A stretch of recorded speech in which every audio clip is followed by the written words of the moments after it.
Hi, everybody. I wanted to go over the Cold War DBQ from this previous Monday and walk through some of the steps. Many of you wrote really good essays.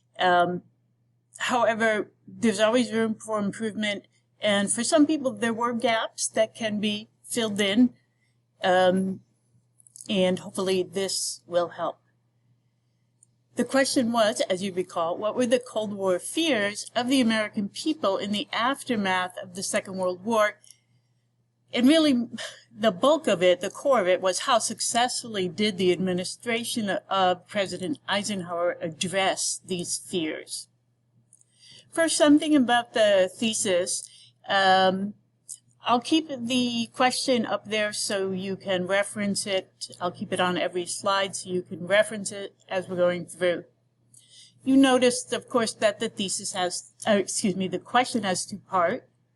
And so both of those have to be addressed in your thesis.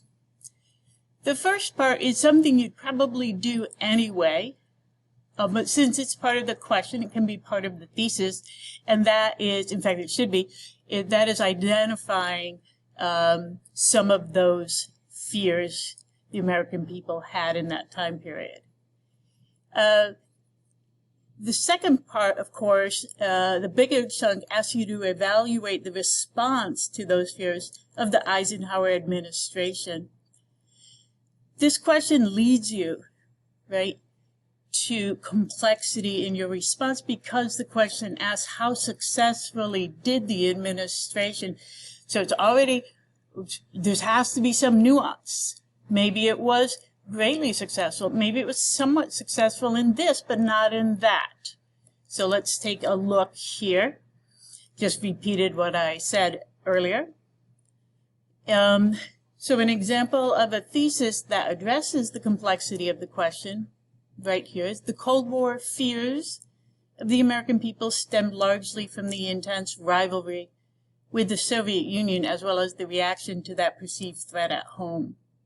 Eisenhower was somewhat successful in dealing with these fears by promoting education and economic prosperity as well as speaking out against hysteria, although ultimately these fears were stoked by dramatically increased defense spending in his first years in office and his willingness to intervene in other countries. Definitely have the complexity there. Contextualization, just briefly, because you guys do this very well. Most people, I would say, most students used World War II as a topic for their contextualization, and that worked out just fine, very appropriate. And but there were others you could have used. You never that limited in contextualization, and here are some other examples. I want to point out the dramatic rise of the Soviet Union's industrial and military capabilities. That really has a great significance in what happens after the war. Previous U.S. foreign policy, isolationism, 1920s and 30s, you could have talked about that. American identity and culture works really well here. And the first Red Scare, because that's one of the reactions to fears, is this renewed or second Red Scare or McCarthyism.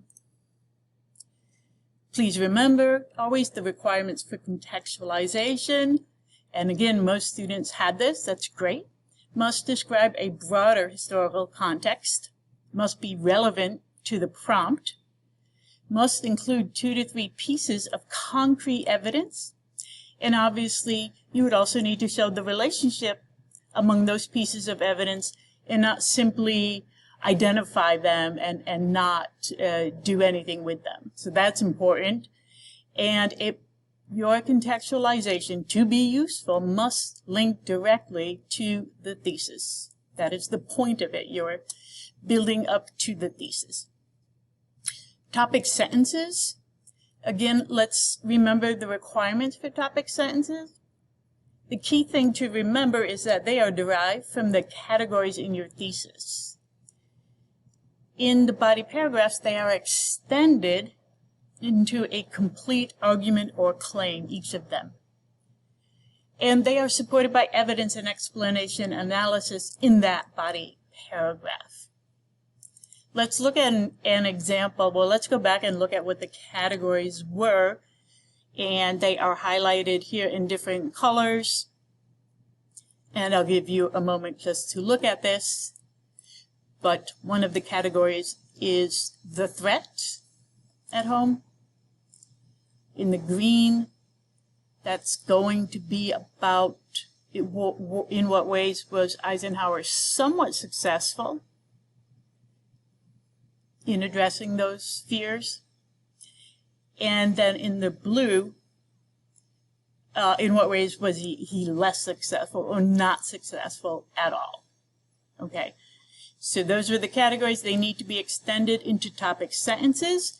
And here's an example. Taking the blue one, that was the last category, dramatically increased defense spending in office and willingness to intervene in other countries.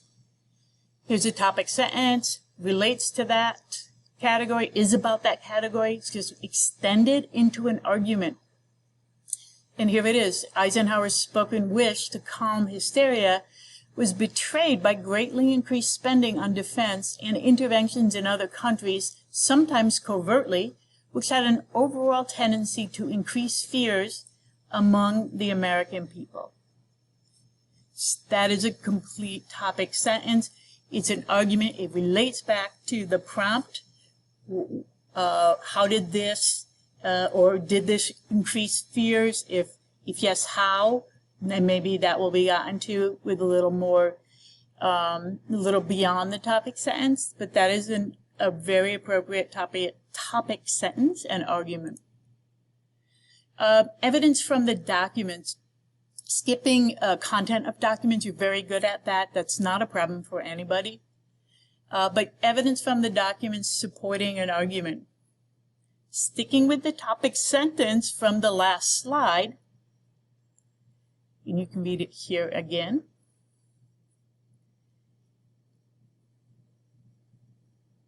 And in this paragraph, if you have the documents or you can still look at them, I will definitely use documents C and H and probably D and G as well.